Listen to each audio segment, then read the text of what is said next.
वेदास्तोतुं प्रवृत्ता यदनवधिमहानन्दमालक्ष्यदूरात् प्रत्यावर्तन्त सर्ग स्थितिलयमखिल स्यास्य येनामनन्ति स्थाने दिव्येक्षरेयो निवसति सततं नित्यमुक्तानुसक्त सोऽयं कृष्णः कृपालु स्वयमवति निजान् स्वामिनारायणो नः। ओम अवतारिणे श्री स्वामिनारायणाय नमो नमः। श्री हरिकृष्णाय नमो नमः। श्री पूर्णपुरुषोत्तमाय नमो नमः। સહજાનંદ સ્વામી મહારાજ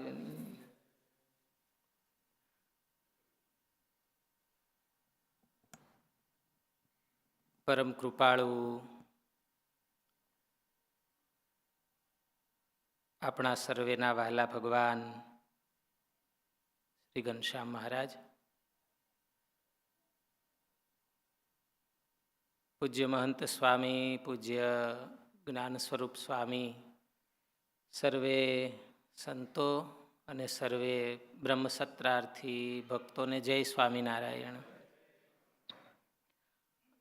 આજે બ્રહ્મસત્રના દ્વિતીય દિવસમાં આપણો વિષય તો એનો એ જ છે, સત્પુરુષમાં આત્મબુદ્ધિ. એ વિષય ઉપર આપણે થોડી ચર્ચા વિચારણા કરશું. એ પહેલાં આપણે 5 મિનિટ માટે પૂજ્ય મહંત સ્વામીની કથાનું મનન સેશન લેવું છે. એટલે 5 મિનિટ તમારે લખવાનું અને પછી 2-4 મિનિટ બોલવાનું. બરોબર? સવારે સ્વામીએ કથા કરી. કયો ગ્રંથ હતો? નારદ ભક્તિ સૂત્ર. એમાં સ્વામીએ ભક્તિની વ્યાખ્યા વિશે વાત કરી અને ભક્તિ કોણ કરી શકે એ કહ્યું. એનું મનન કરવાનું છે. ડાયરીમાં નોંધ કરી હોય તો એને પછી જોવું. પહેલાં જેટલું આપણને યાદ આવે એટલું આપણે આપણી રીતે યાદ કરી અને કાંઈક 4 પોઈન્ટ મનન કરીએ. અને મનનનું ફોર્મેટ છે એ અહીંયા બતાવવામાં આવ્યું છે કે મૂળ ગ્રંથ જે વાંચ્યો હોય એમાં શું વાત આવી હતી, કાંઈ યાદ હોય તો એ નોંધ કરી શકાય. એમાં પૂજ્ય સ્વામીએ શું કહ્યું એને યાદ કરી અને લખવાનું. પછી અભ્યાસુ ભક્તો હોય તો બીજા કાંઈ રેફરન્સ લખવા હોય ગુણાતીતાનંદ સ્વામી, ગોપાળાનંદ સ્વામીના, તો એ પણ નોંધ કરવાની. પછી છેલ્લું એમાંથી મારે શું કરવાનું છે, કઈ એક્શન લેવાની છે અને હું મારે સમજવાનું છે. એવું કાંઈ જો યાદ આવ્યું હોય, કંઈ સમજ્યા હોય, કંઈ કરવાની ઈચ્છા થઈ હોય તો એ પણ લખવાનું. કાલ પણ એક વચનામૃત હતું સાંજે. એ કયું વચનામૃત હતું? પ્રથમ પ્રકરણનું 22. સ્મૃતિ વિના ગાયું તે ન ગાયા છે. તો એ વચનામૃતની કથા પણ બધા ભક્તોએ શ્રવણ કરી છે. એને પણ આપણે મનન કરવાની છે. તો હાલો મનન કરી અને શાંતિથી લખો પોઈન્ટ. ફોર્મેટ અહીંયા ખુલ્લું રહેશે. તમારે ગાઈડન્સની જરૂર હોય તો એમાંથી ગાઈડન્સ લઈ અને કરશું. અને ત્યાર પછી થોડા ભક્તોએ કહેવાનું છે.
કદાચ બીજા આગળના મુદ્દાઓ તમને ન બહુ હુજે ને લખી શકો નહીં, તો છેલ્લો ચોથો મુદ્દો તો લખજો. કાલનો વિષય હતો એ સ્મૃતિ વિના ગાયું તે ન ગાયા જેવું એનો, અને આજનો નારદ ભક્તિ સૂત્રમાં ભક્તિ કરવાના અધિકાર વિશે.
ચાલો બસ.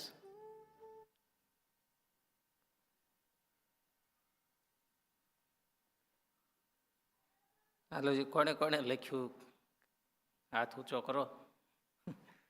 તો ઘણા ભક્તોએ લખ્યું છે. હાલો, કોણ કહેશે? કયો કિશોરભાઈ? જય સ્વામિનારાયણ. આપણે કાલે મહંત સ્વામીએ 5 પુરુષાર્થની વાત કરી: ધર્મ, અર્થ, કામ, મોક્ષ, અને 5મું ભક્તિ. અને આજે ભક્તિ વિશે સ્વામીએ એક સરસ સેન્ટેન્સ કીધું કે જેના હૃદયમાં પ્રેમ જાગે એ ભક્તિ કહેવાય.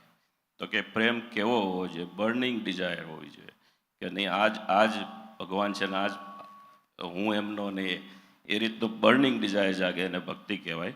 અને કાલે સ્મૃતિ વિનાના સંગીતમાં પણ ન ગાયા જેવાની વાત થઈ ત્યારે સ્વામીએ સંગીતનું જે ઇમ્પોર્ટન્ટ સમજાયું કે સંગીતથી મન શાંત થાય છે અને ભગવાનને વધારે નજીક જવામાં હેલ્પફુલ થાય છે, કે સંગીત સાથેની ભગવાનની ભક્તિ તમને વધારે ભગવાનની નજીક લઈ જઈ શકે છે.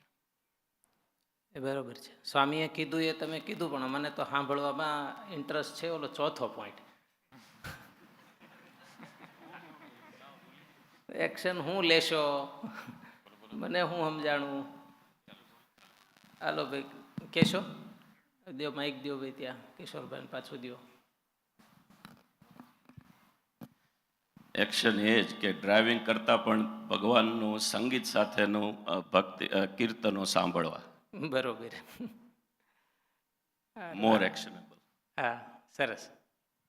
પછી બીજા કિશોર ભગત. જય સ્વામિનારાયણ. આજનું નારદ સૂત્રમાં પૂજ્ય સ્વામીજીએ વાત કરી પ્રમાણે ભક્તિ એ પ્રેમ સ્વરૂપ અને ભાવ સ્વરૂપા છે, નથી ક્રિયા નથી જ્ઞાન. પણ ભક્તિ હોય તો ક્રિયા અને જ્ઞાન દ્વારા અભિવ્યક્ત થાય જ અને આવી જ જાય. અને એને જ ગોપાળાનંદ સ્વામીએ કીધું છે કે બ્રહ્મરૂપે ભક્તિ કરવું એ જ સાચું દાસપણું છે. વચનામૃતમાં પણ મહારાજે કીધું છે, મુક્તાનંદ સ્વામીના પ્રશ્નના જવાબમાં પણ એક જગ્યાએ, કે ભક્તિમાં એક વિશેષ દૈવત છે કે એવું સાધન છે કે જેમાં સર્વ સાધન આવી જાય છે, સર્વનિષ્ઠ આવી જાય છે. બરોબર. અને આ ભાગરૂપે ભગવાનને પ્રાર્થના કરું, આપ સંતોને પ્રાર્થના કરી કે અહીંયા આવેલા પર સર્વે ભક્તોમાં રહેલું ભગવાનનું એ સ્વરૂપ અમને આપે અને એના દાસ પાવે સતત વર્તાય જીવનમાં, એવો અનુસંધાન સાથે પ્રયાસ કરી. જય સ્વામિનારાયણ. ટેક હવે શું છે? એ કહેવાય એ કે અત્યારે એક એક ભક્તોને ક્યારેક ક્યારેક અનુકૂળ આવે ત્યારે ભેટી અને એમાં રહેલા ગુણોને યાદ કરી અને પૂછી અને જીવનમાં એ ગુણો કેમ આવે એનું સતત દાસપણા માટે પ્રયાસ કરી અને એમાંથી પછી ભક્તિ આવે આપણામાં ભગવાનની. આપણે જનરલ નથી પૂછતા, આ કથામાંથી હું ટેક હવે, સ્વામીની જે કથા સવારે સાંભળી એમાંથી હું ટેક હવે, એમ આપણે મુદ્દામાં રહેવાનું, આપણો પોઈન્ટ હોય ને એમાં. જય સ્વામિનારાયણ. જય સ્વામિનારાયણ. સ્વામી, એટલે પહેલી વાતમાં આવી હતી કે પ્રિય તર્પણે, અને ફોર્થ પોઈન્ટની અંદર તમારે જે ઇન્ટરેસ્ટ છે એમાં અમે એવો વિચાર કરતા હતા કે સવારે ધૂનમાં સાંકળી અથવા તિલ ચિંતામણી સંભાળીશું, સવારની રોજની ધૂનમાં. સરસ. સવારે ધૂનમાં સાંકળી અને તિલ ચિંતામણી. આપ દરરોજ ધૂનમાં અહીંયા આવતા હશો. હા, બરોબર છે. સરસ. પછી જય સ્વામિનારાયણ. નામ તમારું બોલવાનું, એટલે બધા ભક્તોને કોઈક નવા હોય તો ઓળખાય. જય સ્વામિનારાયણ. મારું નામ ધવલ છે. જે કયા સવારની સેન્ટરથી આવો છો? સોરી, મેલબર્ન સેન્ટરથી આવું છું. મારું નામ ધવલ પટેલ છે. નવલભાઈ છે, મેલબોર્નથી આવે છે. હા. તો આજે જે સવારની વાત થઈ એમાં સ્વામીએ વાત કરી કે, અને નારદજીએ જે ભક્તિની વ્યાખ્યા કરી છે એ મુજબ ભક્તિનું અવલંબન કોઈ પૂર્વ કર્મો જ્ઞાન કોઈ ઉપર છે નહીં. તો જે ચોથા પોઈન્ટમાં એવું કહી શકાય કે આપણે જો ભક્તિ ના કરતા હોઈએ તો આપણે કોઈ એક્સક્યુઝ આપતા હોઈએ કે ટાઈમ નથી કે ઘરેથી કરી લે છે, તો એ પ્યોરલી આપણે એક્સક્યુઝિસ છે. તો આપણે એ કન્સિડર કરવા જોઈએ કે આપણા એક્સક્યુઝ છે અને આપણે ભગવાનનું મહાત્મ્ય સહિત ભક્તિ કેમ વધારે કરી શકાય એના રિલેટેડ કામ કરવું જોઈએ. એટલે એમાં એમ કહેવાનું કે જે ટેક હવે ચોથો પોઈન્ટ છે એક્શનેબલ, કે હવેથી હું એમાંથી એવું લઉં છું કે હું ક્યારેય એક્સક્યુઝ નહીં લઉં, બાના નહીં કાઢું ભગવાનની ભક્તિ કરવામાં. એમ એવી રીતે આપણે બધાને તો આખા ગામ બધાની જવાબદારી આપણે કેવી રીતે લઈ, બધા કરે ન કરે. નિષેધભાઈ. જય સ્વામિનારાયણ સ્વામી. ગઈકાલે સ્વામીએ જે કથામાં કહ્યું એમાં સ્મૃતિ વિના ન ગાયું, એમાં સ્વામીએ છેલ્લે કહ્યું હતું કે સાંભળવાવાળા ઝાઝા છે, એટલે સ્મૃતિ વિના ન સાંભળ્યું તે ન સાંભળ્યા જેવું પણ સ્વામી કથામાં કહેતા હોઈએ. અને નારદ ભક્તિ સૂત્રમાં સ્વામીએ ભક્તિ માટે કોઈ પૂર્વ શરત નથી અને મુમુક્ષતાના આધારે ભક્તિ થાય છે, આશ્રમને આધારે નહીં. અને ભક્તિ એ પ્રેમરૂપા છે. એમાં મારે શું સમજવાનું, એમાં ગઈકાલની કથામાં ખાસ કરીને હું થોડો સંગીતની રુચિવાળો છું, એટલે જનરલી કીર્તન કે હોય તો તાલ ઉપર, મ્યુઝિક ઉપર થોડું વધારે ફોકસ થતું હોય. તો એમાં મારે થોડું વધારે ફોકસ શબ્દો ઉપર કરવું અને એના આધારે જેમ સ્વામીએ કીધું કે યોગ કરતાં પણ યોગમાં તો તોય ટાઈમ લાગે અને અઘરું છે. આમાં તો તત્કાળ જેવું કીર્તન ચાલુ થાય ને ભગવાનમાં મન જોડીને મૂર્તિ યાદ આવે તો એ એક કરવાનું કે જેમાં શબ્દોનો આપણે વધારે ફોકસ કરીએ રેધર દેન મ્યુઝિક. અને જે ભક્તિ સૂત્રનો આજની વાત કરીએ એમાં સ્વામી કીધું કે ભક્તિનો આધાર મુમુક્ષુતા ઉપર છે, એના વેગ ઉપર. તો પૂજ્ય સ્વામી એમ કહ્યું કે મુમુક્ષુતા, છેલ્લે પ્રશ્ન પૂછ્યો સોહિલભાઈએ, તો સત્સંગથી વધે છે. તો એવું લાગે છે કે જો ભક્તિ વધારવી હોય તો મુમુક્ષુતાને થોડું વધારે બળ આપવું પડે અને એનો આધાર સત્સંગ છે. તો વધારે ને વધારે કેમ સત્સંગમાં જોડાઈએ, શાસ્ત્ર વાંચન કે સંતોના યોગ કે એના ઉપર વધારે સમય આપીએ, એ એક મારે કરવાનું રહ્યું. જય સ્વામિનારાયણ. જય સ્વામી. બહુ સરસ. નિષાદભાઈએ જે પહેલી વાત કરી પોતાનું ટેક હવે કે હું શબ્દો ઉપર ફોકસ કરીશ, એ એની ઝીણી વાત છે કે આપણે ધ્યાન કરતા હોઈએ કે ભગવાનને સંભાળતા હોઈએ સંગીત સાથે, તો સંગીતમાં મજા આવતી હોય તો ભગવાન ન સાંભળતા હોય ને સંગીતમાં એના આધારે સમય પાસ થતો હોય, તો હવે શબ્દો ઉપર ફોકસ કરી અને ભગવાનની મૂર્તિમાં વધારે ધ્યાન દઈશ એવું એમનું લેવાનું હતું. હાલો નેક્સ્ટ. રાકેશભાઈ. જય સ્વામિનારાયણ સ્વામીજી. સ્વામી આજે કથામાં વાત કરી કે ગોપીનાથદાસ પુરાણી સ્વામી ધામમાં ગયા ત્યારે નાનદાસ સ્વામી સહેજે ઉદાસ થઈ ગયા કે આ સત્સંગનું જે સ્તંભ પિલાર હતા એ સ્વામી ધામમાં ગયા એટલે હવે સત્સંગનું કોણ ઓલું કરશે. એમ તો સ્વામીને સહેજે અંદરથી સ્વામીએ સંકલ્પ કર્યો કે હું આ બધા શાસ્ત્રો ભણીશ, શાસ્ત્રો વાંચીશ, સમજીશ અને આ મૂળ પુરુષના જે સિદ્ધાંતો છે એને પ્રવર્તાવીશ એવું સ્વામીએ દ્રઢ સંકલ્પ કર્યો. એટલે એના ઉપરથી આપણે એમ કહી શકાય કે અત્યારે શાસ્ત્રીજી મહારાજની જોક અને આ મહંત સ્વામી જેવા મોટા સંતો આપણને મળ્યા છે, એ સાચા સંતોને આપણે ઝાઝા જીવ સુધી કેમ ભેટો કરાવીએ એ આપણે પ્રયત્ન કરવાનો. જય સ્વામિનારાયણ. બહુ સરસ. થોડુંક આમ હજી થોડુંક ઊંડાણમાં લઈ અને હરખું ફિટ કરવાનું કે શાસ્ત્રીજી મહારાજે તો ગોપીનાથ પુરાણી સ્વામી ધામમાં ગયા અને સ્વામીએ મનમાં સંકલ્પ કર્યો કે નારાયણદાસ સ્વામીની જેવી ઈચ્છા છે એવો આ સત્સંગ માટે હું થાંભલો થાવ.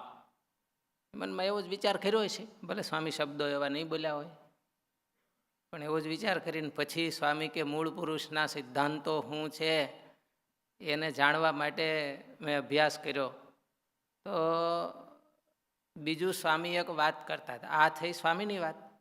હરિભક્તોને અનુસંધાને આમાં સિમિલર વાત હોતા આપણે ગોઠવાય કે સ્વામી એમ કહેતા કે બાપાલાલભાઈ કોણ થાય છે, બાપાલાલભાઈ જેવો બીજો કોઈ લઈ આવો, એમ શાસ્ત્રીજી મહારાજ એવું કહેતા. સ્વામી રેકોર્ડિંગમાં છે. સ્વામી મૂળજી ભગત દુધાળાવાળાની વાત કરતા. સ્વામી કે દીકરો સર્પદંશથી ધામમાં ગયો, પોપટ એનું નામ, અને મૂળજી ભગત જરા બહાર ગામ ગયેલા. જૂના જમાનામાં ઓલું ખેડિયું સોવાણીની બધું એનો વેશ, લાકડી હાથમાં હોય, સમાચાર મળ્યા એટલે સ્વામિનારાયણ સ્વામિનારાયણ ભજન કરતા ભગત ઘેરે આવ્યા. તો ઘેરે તો બધો રોકકળાટ હાલતો. એકનો એક દીકરો ધામમાં વહી જાય છે જે રોકકળાટ થાય એટલે ભગતના ઘરના હતા એ હોતા રોતા છે. તો ભગતે લાકડી ઉગામી કે મારો દીકરો તો ભગવાનના ધામમાં ગયો, સાની માની બે હું કામ રોવેશ. પછી સ્વામીએ આ પ્રસંગની વાત કરી અને પછી સ્વામીએ કીધું કે સત્સંગમાં આમ નજર કરીએ તો આવા ભક્તો બહુ ઝાઝા દેખાતા નથી. ક્યાંક ક્યાંક છે સ્વામી, કે ક્યાંક ક્યાંક છે એમ કરીને આ મૂળજી ભગતની વાત કરેલી. તો આપણને એમ થવું જોઈએ કે આપણે એની જેવા થાય. અને મહંત સ્વામીનો અને આ સંતોનો બધાનો દાખલો છે એ વારંવાર એમ જ કહે છે કે જેવા શાસ્ત્રીજી મહારાજે નિર્ધાર્યા હતા અને શ્રીજી મહારાજે જે સિદ્ધાંતો સ્થાપિત કર્યા, આવા અમારા ભગત અને આવા અમારા સાધુ એવા થાય. એના માટે આ બધો દાખલો છે, આ બ્રહ્મસત્ર આપણો એના માટે છે. બ્રહ્મરૂપ થવામાં હેલું આ કોઈક એવા ભગત હોય એને રોલ મોડલ તરીકે આપણે એક્સેપ્ટ કરી લઈએ, તો એના જીવનના પ્રસંગો હોય એને થોડું જાણીએ, એવા 2-4 ભક્તના પ્રસંગો ભેગા કરી તો આપણું આખું જીવન આવી જાય. આપણું આખું જીવન આવી જાય. એમ આપણે રોલ મોડલ સેટ કરવા જોઈએ, જેમ શાસ્ત્રીજી મહારાજે સેટ કર્યા. તો અહીંયા સંતો વાત કરતા હોય છે, ગ્રંથોમાં છે, એને વાંચીને આપણે પણ એવું થવું, એવું કંઈક પ્રેરણા લેવાની ભાઈ વાત કરી, એમાંથી એવું વધારે સ્પષ્ટ થાય. ચાલો બીજા ભગત કોણ બોલશે કયો? જય સ્વામિનારાયણ. જય સ્વામિનારાયણ. મારું નામ છે રમણીક ઢોલરિયા, આપણે સ્પ્રિંગફિલ્ડ ઇલિનોયથી. તો આપણે ગઈકાલની કથામાં જે આવ્યું હતું કે મારા સ્વામીએ કીધું હતું કે જે આપણે ભગવાનમાં વૃત્તિ રાખવાનો અભ્યાસ હોય તો કથા કીર્તન દરમિયાન આપણે વૃત્તિ રહે, અભ્યાસ ન હોય તો ના રહે. તો મેં પેલું વચનામૃતની ને ભક્ત ચિંતામણી ને તિલચિનની બધી સાંકળી કરેલી છે. તો એના દ્વારા હવે બધી ક્રિયામાં ભગવાનમાં વૃત્તિ રાખવાનો અભ્યાસ કરીશ, થોડુંક ફોકસ કરીશ. અને આજની કથામાં સવારમાં એમ હતું કે બીજા કંઈ બાના ના કાઢવાના, મનને મક્કમ કરી અને ભક્તિમાં લાગી જવું, અને બીજા બાના કાઢતા રહેશું તો આપણું કંઈ થશે નહીં આગળ એમ. જય સ્વામિનારાયણ. બહુ સરસ. જો રમણીક ભગતને જરાક તાળીઓથી વધાવી દો. સરસ. આપણે મારે શું તમે ભગત કીધું ને કે ભક્ત ચિંતામણીની સાંકળી, બીજી શેની સાંકળી કરી છે? વચનામૃતની સાંકળી, બીજા ભક્તો ચરિત્રોની સાંકળીને એવું બધું કર્યું હોય છે. એટલે અહીંયા જ્યારે ડલ્લાસ આવ્યા અમે, ત્યારે બીજે દિવસે પૂજ્ય સ્વામી પધાર્યા. પછી સ્વામી પાસે બેઠા હતા અને આ વાત નીકળી. તો સ્વામીને પૂછ્યું કે સ્વામી આ બધું પ્રવર્તન કેવી રીતે ચલાવ્યું? પહેલાં આવું બધું બહુ ઓછું હતું, ભગવાન સંભાળવાના, એ મહારાજના ચરિત્રો સંભાળે, ગ્રંથ વાંચે ને એમાં ભગવાન સંભાળે. પણ આ સ્વામીએ થોડીક નવી રીત પ્રવર્તાવી અને થોડુંક જોર એમાં કર્યું. કદાચ જૂના સંતોમાં હશે કોઈમાં, પણ મહંત સ્વામીએ આને વેગ આપ્યો અને આપણા ગુરુકુળ પરિવારમાં ખૂબ વેગથી પ્રવર્તાવ્યું. વચનામૃતની સાંકળી પાકું કરવાનું. આજે કેટલા હરિભક્તો હશે, હજારો હશે કે જે વચનામૃતની સાંકળી પાકી કરી અને સંભાળતા હશે. પછી બીજા થોડા ભક્તો હશે કે જે ભક્ત ચિંતામણી કે ચરિત્રો કે એને પાકા કરી અને એની સાંકળી સંભાળતા હશે. આ પ્રવર્તન છે એ સ્વામીને પૂછ્યું કે સ્વામી કેવી રીતે, ક્યાંથી પ્રેરણા? સ્વામી કે મહારાજે વચનામૃતમાં કીધું ને એમાંથી. મહારાજે શું કીધું? એક ઘાટ સીમો ને બીજો કરવો. હવે જો એક ધારા દર્શન કરતા હોય, મહારાજની સામું જતા હોય, તો એક સીમો ને બીજો કરવો એ ખબર કેમ પડે કે કેવી રીતે એમાં મનને એંગેજ રાખવું? એટલે સ્વામી કે આ પ્રેરણા તો અહીંયા ગ્રાન્ટ ફેરી મંદિરમાં ડલાસમાં જ્યારે હતા 92-93ની સાલમાં, સ્વામી કે એ વખતે જ મળી હતી. અને મહારાજને આ વચનામૃત ઉપરથી જ નક્કી કર્યું કે ભાઈ મનને નવરું ન રહેવા દેવું હોય તો ભગવાન સંબંધી એક ઘાટ છે એ સમે તો એનો બીજો કરવો, તો પછી એનો ત્રીજો કરવો, તો એનો ભગવાન સંબંધી જ ઘાટ કરો. આ યોગમાં પ્રક્રિયા આવે છે આખી કે શાંતોદિતો તુલ્ય પ્રત્યયો ચિત્તસ્ય એકાગ્રતા પરિણામ, એવું યોગ સૂત્ર છે કે આપણા મનમાં જે સંકલ્પ ઉઠ્યો અને એ શેમો, અને બીજો જે ઉઠ્યો એ પાછો જેવો ઉઠ્યો તો એવો ને એવો જ બીજો હોવો જોઈએ. એટલે જે શેમો અને જે નવો ઉઠ્યો એ બધા એક લાઈનમાં હોવા જોઈએ, તો એને એકાગ્ર ચિત્ત કહેવાય. તો હવે એવું તો અત્યારે યોગની સાધના તો બહુ કઠણ છે. સ્વામીએ પણ કાલે કીધું કે યોગ બહુ કઠણ ઘણોય છે, પણ એની કરતાં સ્ટ્રોંગ છે સંગીત. અને એમાં માધ્યમ છે ભગવાનની મૂર્તિનું ધ્યાન. તો ભગવાનનું મૂર્તિનું ધ્યાન કરવામાં આ તિલ ચિહ્નો છે એ એવું છે કે આખી મૂર્તિનું અનુસંધાન રાખતા રાખતા એક તિલ ચિહ્ન એક પછી એક આપણે સંભાળતા જઈએ તો આખી મૂર્તિ આપણને યાદ આવે ને ભગવાન સંબંધિત સંકલ્પ થાય. એટલે જે સંબંધી સંકલ્પ મટ્યો એ સંબંધી બીજો સંકલ્પ. એવી રીતે વચનામૃતની સાંકળી અને ભક્ત ચિંતામણીની સાંકળી એવું જો એનું મનનને ચિંતન થાય તો એ મહારાજે કીધું ને એવું જ થાય. અને એ એવી રીતે જેને સંકલ્પ થાય એની બધી વાસના, એના બધા ઘાટ, રજોગુણ સંબંધી ઘાટ, એ બધું નિવૃત્તિ પામે. કેટલા ભક્તોએ વચનામૃતની સાંકળી કંઠસ્થ કરી છે? ભૂલી ગયા હો તો હાથ તો ઊંચો કરજો કે એકવાર કરી હતી. હા, જો આમાં થોડા ગધી ગયા હાથ હો. હાલો, કાંઈ પણ કંઠસ્થ કર્યું હોય, વચનામૃત સાંકળી કે ભક્ત ચિંતામણીની સાંકળી કે બીજા કોઈ એવું કાંઈ ગ્રંથનું, તો જરાક હાથ ઊંચો કરો જોઈએ બધાએ. હા, તો સરસ. હાલો, પણ આપણે વધારવું છે. સ્વામી કાલ કહેતા હતા ને કે ભાઈ એમાં જોર તો ઘણું કરીએ છીએ પણ જોર થતું નથી બહુ, એટલે આપણે થોડુંક જોર કરવું છે એમાં. નગર પછી બ્રહ્મસત્રમાં આવવાની એલિજિબિલિટી નાખવી જોઈએ.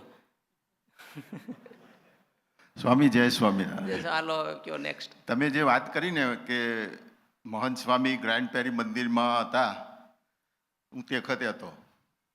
સરસ. સ્વામી તે વખતે હતા અને સ્વામીને હું વાત કરતો, મેં કહું સ્વામી મારે વચનામૃત સમજવું છે. સ્વામી શોધતા હતા એવા કે કોઈક વચનામૃતના પ્રશ્નોની કંઈક વાત કરે. એટલે તે દિવસે મેં સ્વામી ગ્રાન્ડ પેરી મંદિરમાં હોય 8 વાગે અને હું 8 વાગે ઘરે હોઉં. 8 થી 9 1 કલાક રોજ અમે હું એ વચનામૃતની વાત પૂછું, સ્વામી મને સમજાવતા હતા. આખું વચનામૃત 1 કલાક કરી અમે પૂરું કર્યું હતું. એ તમે જે બોલ્યા એની સામેથી. બહુ સરસ. હાલો હાલો, આપણે જ મનનનું પાછું કોઈ ભક્તોને એકાદા લઈ લઈએ. કેવું હોય? ઘનશ્યામ ભગતને કેવું છે? મારે મહારાજને રાજી કરવા છે, એના માટે સતત પ્રયત્ન કરતો રહેવું છે. મહારાજના મિશનમાં જોડાઈ જવું છે અને મહારાજની જોબ મારે કરવાની છે. પૂજ્ય સ્વામીએ કીધું કે સ્વામિનારાયણની જોબ મારે કરવાની છે અને આટલા સંતો મળ્યા છે અને મહારાજના મિશનમાં જોડે છે તો નીચોવાઈ જવું છે, એ નક્કી કર્યું છે. અને કાંઈ પણ એક્સપેક્ટેશન નથી રાખવાની. એક્સપેક્ટેશન વગર સત્સંગ કરવો છે અને સંતો ભક્તોને રાજી કરવા છે. તો સારું. એકલા આવ્યા છો અહીંયા?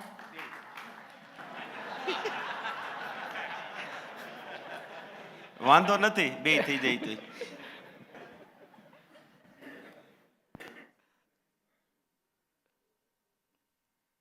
થઈ શકે છે, ઈ થઈ શકે છે. વિચાર પોતે રસ્તો કાઢવાની વાત છે કે આપણે કેવી રીતે રસ્તો કાઢવો.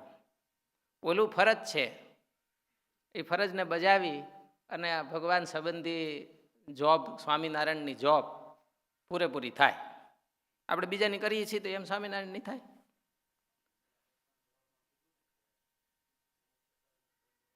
હા, મુમુક્ષુ હોય કોઈનો રોક્યો રોકાય નહીં. હા, સરસ. સારું. હાલો, હવે કોઈને સ્વૈચ્છિક કંઈ કહેવું હોય તો, નહીતર આગળ આપણે આપણા મૂળ વિષય ઉપર જઈએ. સરસ. તો આવી રીતે આપણે મનન દરરોજ કરશું, થોડોક એમાં સમય લેશું. પણ કારણ કે જો કથા વાર્તા તો સ્વામી કરે છે, સંતોય કરે છે, આપણે સાંભળીએ છીએ. મનન એટલા માટે કરાવીએ છીએ કે થોડુંક કથા વાર્તામાંથી આપણે પણ કંઈક આપણા માટે અહીંથી લઈ જઈએ. અને અમારે તો કન્સિસ્ટન્ટલી ઓલું હતા કરાવવું છે. તમે બધા ભક્તો જો થોડોક સપોર્ટ કરો અમને. તો નહોતું કીધું કે ગયા 2024ના બ્રહ્મસત્રમાં હું આવી રીતે બોલ્યા હતા ઊભા થઈને કે હું આમ કરીશ અને હું તેમ કરીશ, હું આકાશ બાંધીશ, પાતાળ હોતા બાંધીશ, ખાટલાની પંગજ ભલે છૂટી હોય.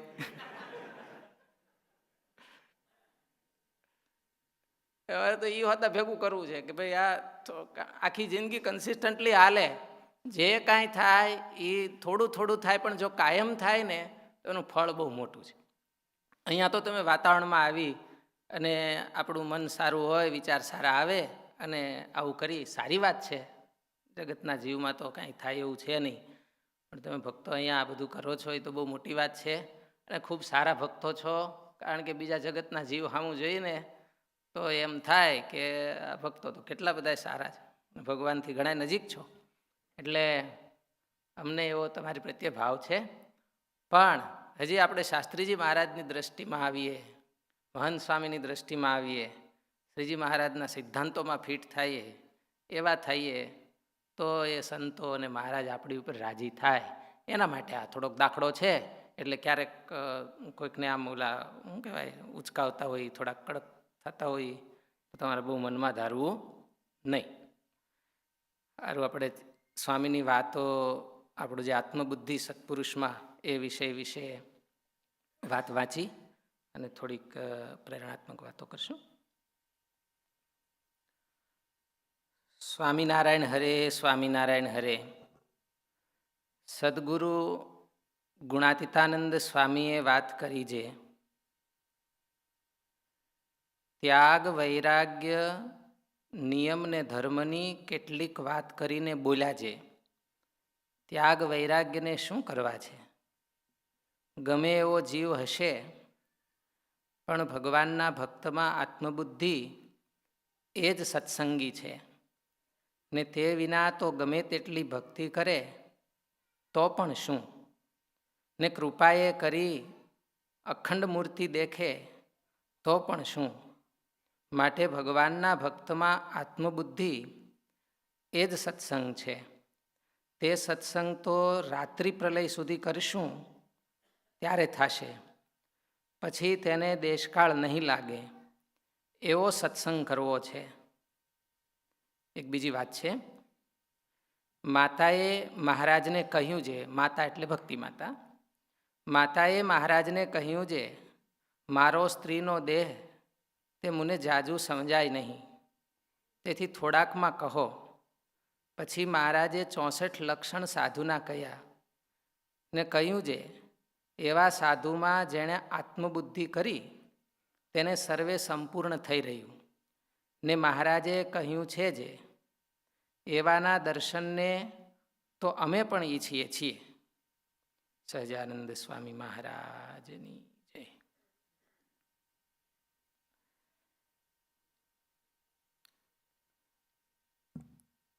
આ વાતમાં ગુણાતીતાનંદ સ્વામી થોડી ત્યાગ વૈરાગ્ય સાથે આત્મબુદ્ધિની કમ્પેરિઝન કરે છે. એ ત્યાગ વૈરાગ્યને ગૌણ કરવા માટે નથી, પણ ત્યાં અટકી ન જવાય અને એનાથી આગળ પણ કંઈક છે એ વિચાર આપણા મનમાં આવે એટલા માટે સ્વામી વાત કરે છે. ત્યાગ કરવો એ ઘણો કઠણ છે. જેની કથા સ્વામીએ પરમ દિવસે કરી હતી કે સર્વ કરતા લક્ષ્મીજીની સમજણ શ્રેષ્ઠ, પણ એમાં સ્ત્રીનો ભાવ. અને સ્વામીએ કીધું કે એની કરતાં ઉદ્ધવજીની સમજણ શ્રેષ્ઠ, પણ ઉદ્ધવજીને ઘરનો ત્યાગ કરવો કઠણ બહુ પડ્યો. એટલે ત્યાગ કરવો એટલો હેલો તો નથી, નહીતર તો બધાએ ન કરી દીધો હોય. એટલે ત્યાગ કરવો અઘરો તો છે, પણ ત્યાગ કરે ખાલી માટી હાળા નથી. વૈરાગ્ય રાખવો ત્યાગમાં તમને એમ થાય ને કે ખાલી ત્યાગીઓની વાત છે. વૈરાગ્યમાં આપણી બેયની વાત છે, અમારી અને તમારી ભેગી મળીને.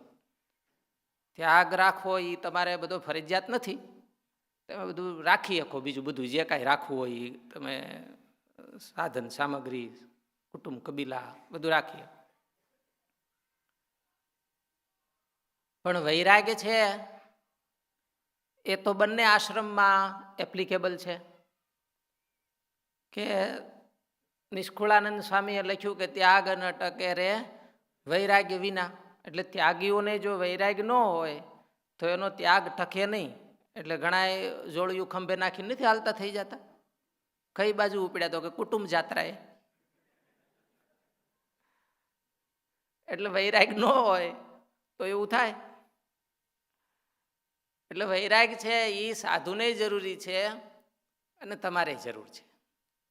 અને વૈરાગ્યનો અર્થ એટલો જ છે, આપણે કાલે વૈરાગ્યની વાત કરી હતી કે વૈરાગ્યનો અર્થ એટલો છે કે જગતમાં જેની સ્વાભાવિક વૃત્તિ ન વર્તતી હોય અને ભગવાનમાં સ્વાભાવિક વૃત્તિ વર્તતી હોય, પછી આશ્રમ ભલે ગ્રહસ્થાશ્રમ હોય કે ત્યાગાશ્રમ હોય, અને વૈરાગ્ય રાખવો હોય બેયને ફરજિયાત છે. જનક રાજા હતા તો ગ્રહસ્થાશ્રમી હતા, તો જનક રાજા પાસે સૌથી ત્યાગીમાં શિરમોળ એવા સુખદેવજી મહારાજ એમની પાસે જ્ઞાન લેવા ગયા. એટલે એમાં ત્યાગી ગ્રહીનો કાંઈ મેળ નથી. વૈરાગમાં તો અમુક ઘણી વાર તો અમારી કરતાં તમારો વૈરાગ સારો હોય અને તેજ હોય, કારણ કે તમને વૈરાગ થાય હોતા જલ્દી. અમને તો એકવાર થઈ ગયો હોય અને થઈને પછી અમે પાછા ત્યાગી થઈ જઈએ એટલે ઓલો વૈરાગ શું કે મારું કામ થઈ ગયું એમ કરીને વી ગયો હોય પાછું. અને તમારે તો હાલતા કાંઈ તમે છોડી તો એકો નહીં એટલે વૈરાગ સેજે સેજે થાય. બધાય કરાવે થોડો થોડો, છોકરા કરાવે, દરરોજ ડિમાન્ડ કરે ને કે ડેડી આ વીકેન્ડમાં અહીંયા જવાનું છે. ડેડી કે નહીં આપણે ઉત્તર દિશામાં, તો કે નહીં નહીં આપણે દક્ષિણમાં જ જાઓ, કારણ કે મર્યા પછી ત્યાં જવાનું એટલે અત્યારથી પ્રેક્ટિસ કરવી પડે ને, એટલે આ દક્ષિણ ને ઉત્તરના નામ લે. એટલે હવે એ બધાને ડિમાન્ડ પૂરી કરતાં કરતાં જિંદગી એવી થઈ જાય કે વૈરાગ થઈ જાય. એટલે સેજે વૈરાગ છે એ તમારે આશ્રમમાં વધારે હોય, થવાની શક્યતા વધારે છે. પણ વૈરાગ થઈ ગયા ખાલી માઠિયાળા નથી, ત્યાગ કરી દીધે માઠિયાળા નથી, ધર્મ નિયમ પાળે પણ માઠિયાળા નથી. આપણે બહુ દ્રઢતાથી ધર્મ નિયમ પાળીએ, સારી વાત છે અને પાળવાના જ છે પાછા, એમાં કાંઈ છોડવાનું કાંઈ નથી, પણ પૂરું નથી. એમ આપણું કહેવાનું એટલો અર્થ છે કે પૂરું નથી. સત્સંગમાં રહેવાનું પ્રયોજન ગુણાતીતાનંદ સ્વામી કે ભગવાનના સાચા સત્પુરુષમાં આત્મબુદ્ધિ કરવી એ છે. એ સત્સંગનું પ્રયોજન છે. એટલે આપણો આત્મબુદ્ધિ વિષય છે. તો આત્મબુદ્ધિ કોને કહેવાય? હાલો લખી નાખો જે 1 મિનિટમાં. કાલે આપણે સત્સંગ અને સત્પુરુષ વિશે વાત સમજાવી હતી. આજે આત્મબુદ્ધિ, આત્મબુદ્ધિ કોને કહેવાય?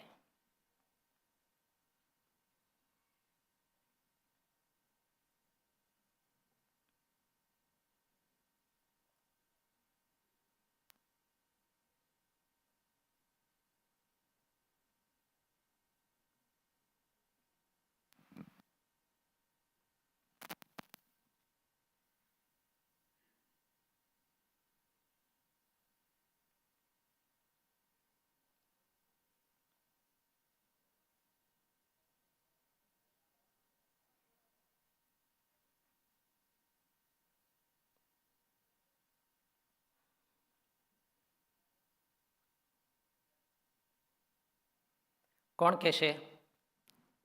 એકાદ બે ભક્તો કયો જે આત્મબુદ્ધિ વિશે હું આપણે જાણીએ છીએ. કયો વગર સ્વામી, બુદ્ધિનું કામ જે છે ને સંશય કરવાનું છે. તો જેના પ્રત્યે આત્મબુદ્ધિ થઈ હોય એની કોઈ પણ ક્રિયા પ્રત્યે કે ગમે તે કોઈ પણ વસ્તુ પ્રત્યે કદી પણ સંશય ન થાય તો એ આપણે આત્મબુદ્ધિ થઈ કહેવાય. સરસ. બીજા કોઈ?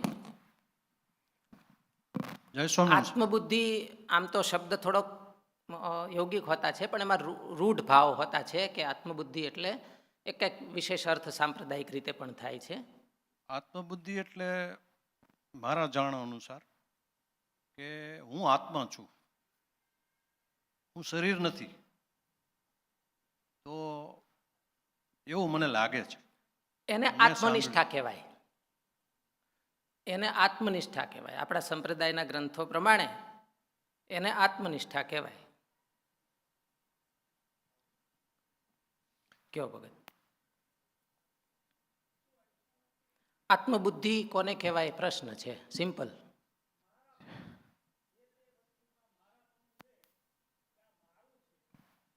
छोकरो मारो छे अने बीजानो छे, केटलो फेर पड़े?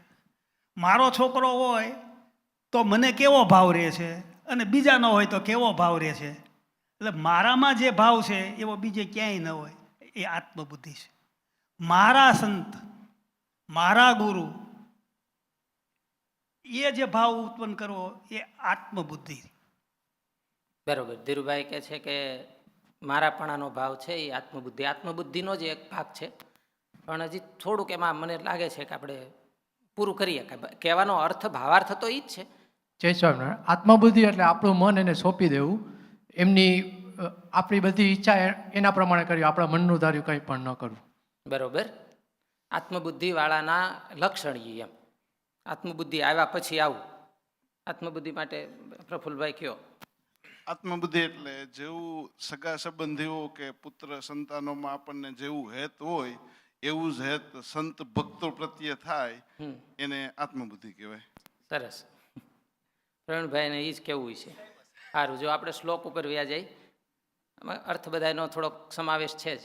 યસ્યાત્મબુદ્ધિ કુણપે ત્રિધાતુકે સ્વધિ ખલત્રાદિશુ ભૌમૈજ્યદી યતીર્થ બુદ્ધિ સલિલે ન કરહિચિત જનેષ્વભિઘ્નેષુ સએવ ગોખરઃ. આ શ્લોક કાલનો આપણો વચનામૃતનો હતો. એમાં આત્મબુદ્ધિ આ ભાગવતનો શ્લોક છે અને ભાગવતમાં ભગવાન શ્રી કૃષ્ણે બધા ઋષિમુનિઓને આ વાત કરી છે. કારણ કે ભગવાનના પિતા દ્વારિકામાં યજ્ઞનું આયોજન કરતા ઋષિમુનિઓ આખા ભારતમાંથી ત્યાં આવેલા મોટા મોટા. ત્યારે ભગવાન એનું સ્વાગત કરી, પૂજન કરી અને પછી 5 શ્લોકમાં એ સંતોનો મહિમા ગાય છે. અને એમાં 5મો શ્લોક છે એ આ મહિમાનો શ્લોક ગાયો છે કે તમે સંતો બધાય કેવા છો, અભિજ્ઞ છો, અને તમારી વિશે જો કોઈને આત્મબુદ્ધિ નથી થતી તો એ કેવા છે, એ એમાં છેલ્લા અક્ષરમાં લખ્યું. કેવા છે? હા, અમારે તો કહેવાય નહીં. એટલે ભગવાને કીધું છે એમ કહેશું આપણે. એમાં પહેલા શબ્દમાં વ્યાખ્યા છે યસ્યાત્મબુદ્ધિ કુણપે ત્રિધાતુકે. આટલા જ અર્થ છે. કુણપે ત્રિધાતુ, 3 ધાતુથી બનેલું જે શરીર, એમાં જેવી આત્મબુદ્ધિ એટલે કે એમાં જેવી મારાપણાની પોતાપણાની ભાવના, એવી ને એવી ભાવના જો ભગવાનના સાચા સંતમાં નથી થતી, સત્પુરુષમાં નથી થતી, તો એ એવો છે ખાલી જગ્યા પૂરો. 2 દ્રષ્ટાંત આપ્યા છે. પછી પાછું બીજું હતા બધું કીધું છે કે યસ્યાત્મબુદ્ધિ કુણપે ત્રિધાતુકે સ્વધિ કલત્રાદિષુ ભૌમ ઇજ્જતિ. સ્વધિ કલત્રાદિષુ. કલત્ર એટલે પત્ની, પુત્રો, સંબંધીઓ, એના વિશે સ્વધિ, એના વિશે મારાપણાની બુદ્ધિ. એટલે હવે ભેદ પીડ્યો ને ધીરુભાઈ કે શરીરમાં આત્મબુદ્ધિ, 3 ધાતુથી બનેલા શરીરમાં આત્મબુદ્ધિ અને સંબંધીઓમાં મારાપણાની, મમત્વની બુદ્ધિ. આટલો આ બેમાં ફેર છે. પછી બીજી બધી હોતા એમાં બુદ્ધિ બતાવી છે કઈ તો કે ભૌમ ઇજ્યધિ, મૂર્તિમાં પૂજ્ય ભાવ. જળમાં પવિત્ર જળ, ગંગા આદિક નદીઓ છે એમાં તીર્થ બુદ્ધિ જેવી છે, આપણને મૂર્તિમાં જેવો પૂજ્ય ભાવ છે, આ શરીરમાં જેવી આત્મબુદ્ધિ છે, શરીરના સંબંધીમાં જેવી મમત્વ બુદ્ધિ છે, એવી જો સત્પુરુષમાં આપણને બુદ્ધિ ન થાય તો એવા છે. જનેશ્વ વિઘ્નેશુ સ એવ ગો ખર. એ ગો અને ખર એની જેવા છે એવું ભગવાન કહે છે બધા ઋષિમુનિઓને. હું એવું માનું છું. આગલા શ્લોકોમાં બહુ સરસ એવી જ વાત આવે છે કે જેને કેવળ ભગવાનની મૂર્તિમાં પૂજ્ય બુદ્ધિ રાખે છે અને ભગવાનની મૂર્તિમાં જ ભગવાનના દર્શન કરે છે અને પોતાને બહુ ધન્ય માને છે, પણ ભગવાનના સાચા સત્પુરુષમાં જો એને ભાવ થતો નથી તો એ ભાવ મૂર્તિમાં થાય છે, એ કોઈ એને ફળ દેનારો થતો નથી. એટલે ભગવાનના સાચા સત્પુરુષમાં જે આત્મબુદ્ધિ કરવી તો દેહના જેવી બુદ્ધિ. આપણા દેહમાં સુખ દુઃખ આવે તો એના દેહમાં સુખ દુઃખ આવ્યું હોય તો આપણને જો એવું દુઃખ થાય તો એને આત્મબુદ્ધિ કહેવાય. એટલે તત્સુખે તત્ સુખિત્વમ તદ દુઃખે દુઃખિત્વમ, એને આત્મબુદ્ધિ કહેવાય. જેવી આપણે આપણા શરીરની કેર લઈએ છીએ અને આપણા શરીરનું આપણે ધ્યાન રાખીએ છીએ અને બધી રીતે આપણે આપણા શરીરને અનુકૂળ રાખવા કોશિશ કરીએ છીએ, તો એવી રીતે જો આપણને સત્પુરુષમાં ભાવ થાય તો એ આત્મબુદ્ધિ છે. એવો ભાવ ભગવાનના સાચા સંતમાં આપણે સત્પુરુષમાં થાય તો એ આત્મબુદ્ધિ છે. અને એવી આત્મબુદ્ધિ આપણા સંતો ભક્તોએ એના દ્રષ્ટાંતો દ્વારા આપણને ખ્યાલ આવે. એના દુઃખે દુઃખી ને એના સુખે સુખી. હું પછી સાચી આત્મબુદ્ધિ તો એનાથી એક સ્ટેપ આગળ છે. આ તો ખાલી દ્રષ્ટાંત છે, આના જેવી કરવાની છે. પણ કરવાની છે તો આમાં છે એનાથી વિશેષ. આપણને આપણા દેહમાં જેવી આત્મબુદ્ધિ છે એ તો દ્રષ્ટાંત છે. કરવાની છે તો એનાથી વધારે, ત્યારે એ આત્મબુદ્ધિ કહેવાય. અને ત્યારે સાચી એ નિષ્ઠા કહેવાય અને દ્રઢતા કહેવાય. એટલે વાલા ભક્તો, તમે કથામાં દ્રષ્ટાંતો અને કથાઓ આ બધી સાંભળી છે. એ પ્રેરણા માટે આપણને જલ્દી ક્લિક થાય એટલા માટે આપણે વાતો કરીએ. ભગવાન શ્રી કૃષ્ણ માંદા પડ્યા અને માથું દુખતું. વૈદ્યો બધા ઘણા, રાજા કહેવાય એટલે વૈદ્યો ઘણા હતા. આવ્યા, ઉપચાર કર્યા, પણ કાંઈ ઉપચાર થાય નહીં. પછી બધા પૂછે ભગવાન તમે જાણતા હોય ને, પછી તમે ભગવાન છો, તમે હાજા કેમ થાવ? ઋષિમુનિઓ ખબર કાઢવા આવે, હગા આવે, ઘરના બધા આવે, ભગવાન હાજા જ થાય નહીં. માથું બહુ દુખતું, ઉતરે જ નહીં. બોલો, તાવ ને માથું ઉતરતું નહીં. એટલે ભગવાન કે મારા કોઈ ભગત હોય ને એના ચરણની રજ હોય, એની લોપરી બનાવી અને જો લેપ કરે ને તો હું હાજો થાવ. ભગવાને ઉપાય બતાવ્યો એટલે બધા દોડા દોડ આમથી આમ કે કોકના ચરણની રજ મળી જાય, કોક ભગતની કોઈ દે. કોકને જઈને પૂછ્યું અંદર ઓલા રાણીઓને તો કરે, અરે ભગવાનને એવું તો એ તો આપણે તો નરકમાં જઈએ. નારદજી નીકળ્યા ગોતવા માટે, અહીંયા આવ્યા ગોકુળમાં. તો ના જમનાને કાંઠે ગોપીઓ બેઠા બેઠા ભગવાન શ્રી કૃષ્ણની લીલાઓને યાદ કરતા હશે. નારદજીને જોયા તો નારદજી ત્યાં ઉતર્યા સીધા. એટલે કે કઈ બાજુથી મહારાજ? ગોપીઓએ પૂછ્યું. એટલે નારદજીએ કીધું કે આ દ્વારિકાથી આવું છે. તો બધા ખુશ થઈ ગયા. દ્વારિકાથી? ભગવાન કેમ છે? તો કે બહુ સારું છે, પણ થોડાક બીમાર છે. એમ તો હું છું, કોઈ ડૉક્ટર નથી ને, વૈદ્ય નથી. એમ તો વૈદ્ય તો છે પણ હાજા થતા નથી. તો કે કેમ હાજા થાય? નારદજી માંડીને વાત કરી. તો ઓલી બધી ગોપીઓ કહે તો કેમ કોઈ ના કોઈ ભગત નથી દ્વારિકામાં? તમારા ચરણની રજ લેવા માટે બહાર નીકળવું પડ્યું. પાથરો તમારો ખેસ. એટલે બધી ગોપીઓએ ઊંચા પગ કરીને ખેરવી કરીને ખેસ વધારે જોતો હોય હજી જમનાની રેતીમાં જઈને પાછા બોળીને પાછો ભરી દઈ. નારદજી કે પણ તમે ગાંડી છો? આ ભગવાનને આપણે ભગવાનના ચરણની રજ તો આપણે માથે ચડાવવાની હોય અને તમે નરકમાં જશો. ગોપીઓએ કીધું કે નારદજી, એકવાર નહીં 1000 વાર નરકમાં જવું પડે તોય મંજૂર છે, પણ અમારા કૃષ્ણ છે એ સુખી થવા જોઈએ, એને સારું થવું જોઈએ. આ આત્મબુદ્ધિ છે. મહારાજ ગઢપુરમાં બેઠા હતા અને ભક્તો કોઈ પધાર્યા છે. મહારાજને સાકરનો થાળ ધરેલો ને મહારાજ સાકર જમતા ને એ જ સમયે બરોબર પર્વતભાઈ પધાર્યા. આ પ્રસંગ જાણીતો છે. પર્વતભાઈ આવ્યા એટલે મહારાજ કે લ્યો પર્વતભાઈ પ્રસાદ લ્યો, સાકર જપો. પર્વતભાઈ હાથ જોડ્યા કે મહારાજ અમે હમણાં નથી જમતા. તો મહારાજ કે કેમ? તો કે અમારા ભગવાન નથી જમતા એટલે અમે નથી જમતા. મહારાજ કે તમારા ભગવાન તો અમે છીએ, બીજા કોઈ છે? અને જો અમે તો ક્યારના ખાઈશ. પર્વતભાઈએ શું કીધું કે મહારાજ અમારે તો 500 ભગવાન છે. મહારાજ કે એટલા બધા? ત્યારે થયેલું એવું કે એકવાર મહારાજ મેઘપુરમાં વિરાજમાન હતા. સભા કરીને મહારાજ બિરાજતા છે, જ્ઞાન વાર્તા થતી છે, સંતો ભક્તો સામે બેઠા હતા.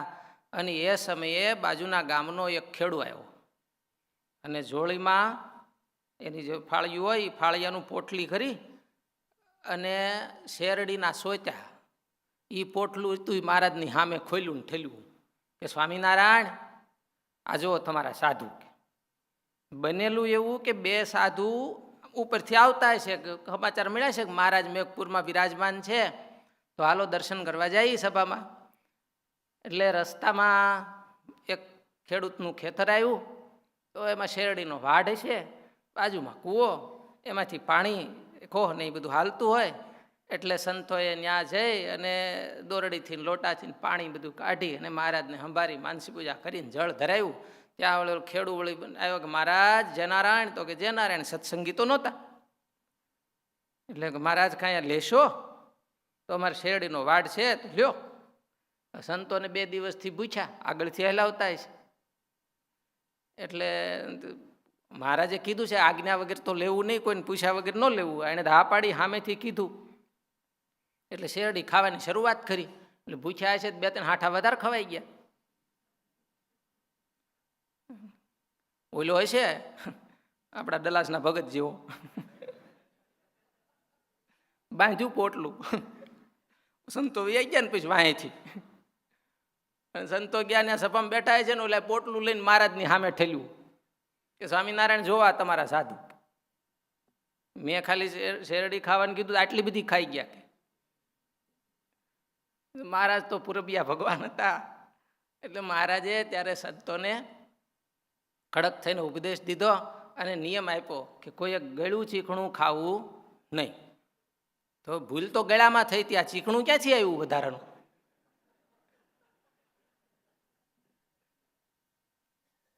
એટલે દંડ દેવો હોય તો ડબલ લાગે ને ભાઈ, હોય એટલો ને એટલો લાગે. આપણે નુકસાન કર્યું હોય એટલું જ પનિશમેન્ટ થોડી આવે, જાજી આવે.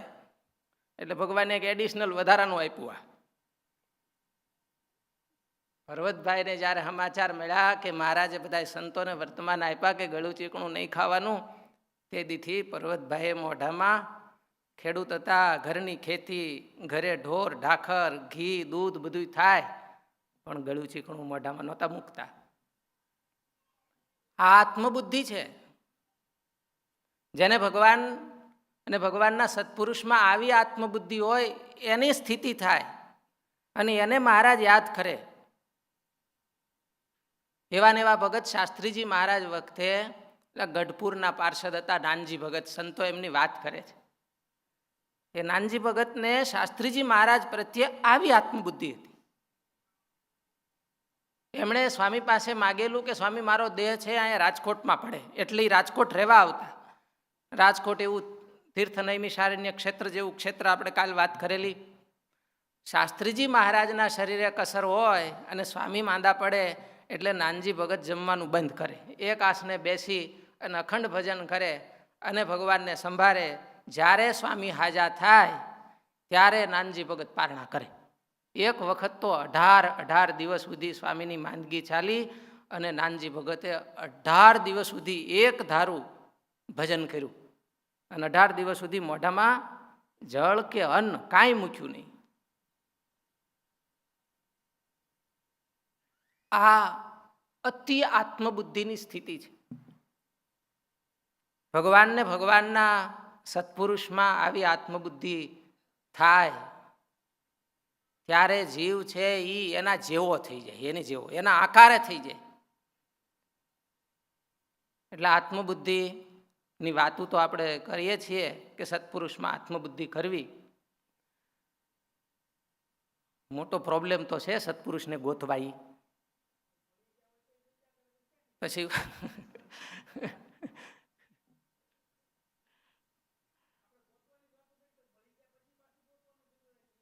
એ વાત એ સાચી જ તમારી. અને હું પછી તમે કહો કે સોલ્યુશન કહો,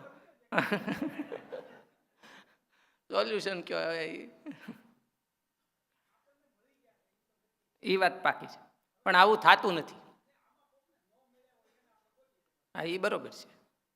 અને કોઈક ઊંધા ભટકાતા હોય તો એને થોડા ખરખા માર્ગે ચડાવવા પોલીસ પટેલનું આપણું કામ છે.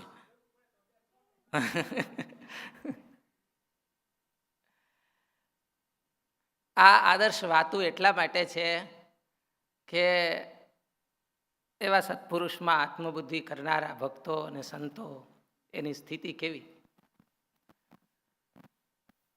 એટલે મહારાજે ચરિત્રોમાં વાત કરી. ગુણાતીતાનંદ સ્વામીની વાતમાં વાત આવે છે કે બ્રહ્માનંદ સ્વામી અને મુક્તાનંદ સ્વામી દેશ ફરીને આવ્યા અને મહારાજે પૂછ્યું સંતોને કે દેશમાં સત્સંગ કેવો થયો? એટલે બ્રહ્માનંદ સ્વામી કે મહારાજ સત્સંગ તો બહુ થયો. મહારાજે પૂછ્યું કે તમે સત્સંગી થયા?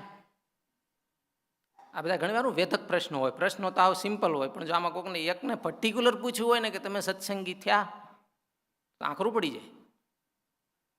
અને આપણું ઓલું શરીરનું બ્લડ છે ને ઠેઠ ઉપલી નસમાં બધે ફેલાવા માંડે ફટાફટ કે ભાઈ આટલા વર્ષથી સત્સંગ કરીએ છીએ, કંઠી તિલક ચાંદલો અહીંયા સેવા કરીએ છીએ, 10મો 20મો ભાગ અહીં કાઢીએ છીએ, અને અમને પૂછે કે સત્સંગી થયા? બ્રહ્માનંદ સ્વામીમાં શું ખામી હોય? હાલો, તો આપણે શીખવાડવા માટે વાત છે, પણ તોય મહારાજે પૂછ્યું. એટલે મહારાજ બ્રહ્માનંદ સ્વામી કે મહારાજ અમે તો ખરા સત્સંગી, આપણી જેમ જવાબ દઈ દીધો, અમે તો ખરા સત્સંગી થયા. મહારાજ કે તમે ખરા સત્સંગી હો તો કયો અમે ક્યાં હતા અને ક્યાંથી આવ્યા અને ક્યાં વિચારતા હતા? મહારાજ એવા સત્સંગી તો નથી થયા. મુક્તાનંદ સ્વામી કે મહારાજ એવા સત્સંગી કેમ થવાય? તો મહારાજે શું કીધું? આ દેહ ભાવને છોડી અક્ષરભાવ કેળવી અને જો અમારું ધ્યાન કરો, નિરંતર અનુસંધાન રાખો, તો એવા સત્સંગી થવાય. એટલે બ્રહ્માનંદ સ્વામી કે મહારાજ અમારે આ બહુ પ્રોબ્લેમ છે કે તમે કૃપા કરો ને તો એવું થવાય, એમનામ કેમ થવાય? એટલે મહારાજ કે કૃપા તમને ઓછી લાગે છે? ક્યાંથી ઠેઠ આવ્યા?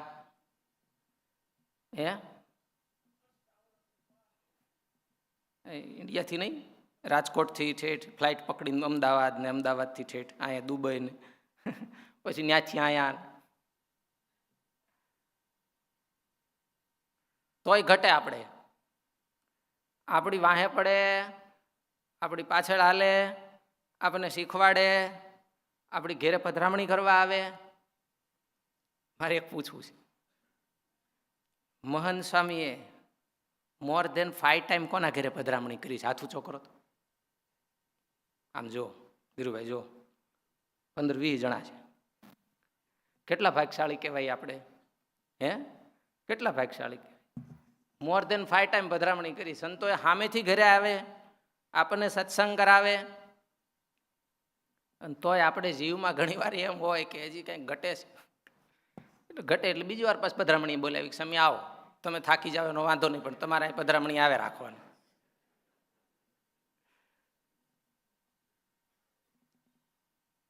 મહારાજ કે અમે ક્યાંથી ઠેઠથી આવ્યા, ક્યાંય રોકાણા નહીં, વચ્ચે કેટલી જગ્યાઓ આવી, હારી હારી હતી, તો ક્યાંય રોકાણા નહીં. નાય તમારી ભેગા આવ્યા, તમારી હારે રહીએ, ખાઈ પી બધું કરી, તમારી જેવા થઈને કરી. અને મહારાજ એવું જ કરતા. દરબારો હારે બધા હારે એની હારે એવી રમત કરે, ઘોડી ખેલાવે ને પાછા ખેલ કરે ને હસાવે ને હસે ને સંતો હારે એની રીતે. મહારાજ કે મનુષ્ય જેવા થઈને તમારી ભેગા રહી છીએ, તોય હજી તમારે કૃપા ઘટે છે. મુક્તાનંદ બ્રહ્માનંદ સ્વામી કે મહારાજ અમારે માયાનું આવરણ ખરું ને. એટલે મહારાજ બેઠા હતા ચાદર ઓઢીને, મહારાજ ઊભા થઈ ગયા, ચાદર નાખી દીધી હેઠીને, કે છે માયાનું આવરણ જો. એટલે આવી કૃપા કે ક્યારેય ખરી હોય એવું? બ્રહ્માનંદ સ્વામી ક્યારે મહારાજ આ બહુ કૃપા કરી. કહેવાનો અર્થ એવો કે આત્મબુદ્ધિ કોને કરી કહેવાય? એની રુચિ, એનું સતત આપણને અનુસંધાન હોવું જોઈએ. ત્રણેય અવસ્થામાં ભગવાનને દેખવા, એનો અર્થ હું ત્રણેય અવસ્થામાં સત્પુરુષની રુચિ દેખાવી. ત્રણેય અવસ્થામાં આપણે પૂજ્ય સ્વામીમાં આત્મબુદ્ધિ કરવા માટે આ ડાયરેક્ટ ઇનડાયરેક્ટ આપણે બધા ઈચ્છીએ છીએ કે સ્વામીમાં આપણને આત્મબુદ્ધિ થાય. તો ત્રણેય અવસ્થામાં ફડકો રહેવો જોઈએ કે એની રુચિ પ્રમાણે થાય છે. જાગ્રત, સ્વપ્ન, સુષુપ્તિમાં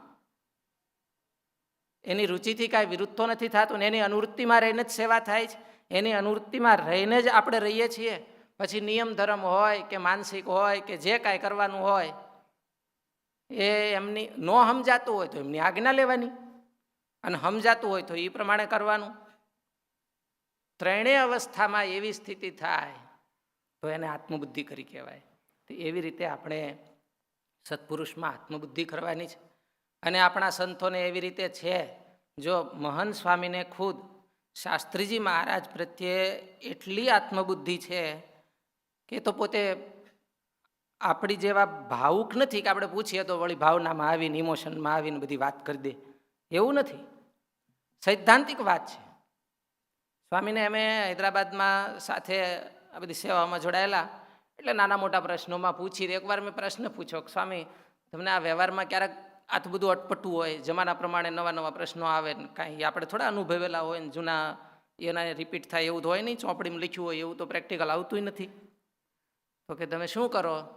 સ્વામી કે હું જોઉં કે આનો સિમિલર શાસ્ત્રીજી મહારાજ કાંઈ પણ સિમિલર સમાન એવો કાંઈક પ્રશ્ન આવ્યો હોય ને સ્વામીએ કેવી રીતે કર્યું હોય એવી રીતે એનું સોલ્યુશન કરવું, એવી રીતે એમાં વર્તન કરવું, એવી રીતે એનો ઉપાય કરવો, એને ઉકેલવાનો.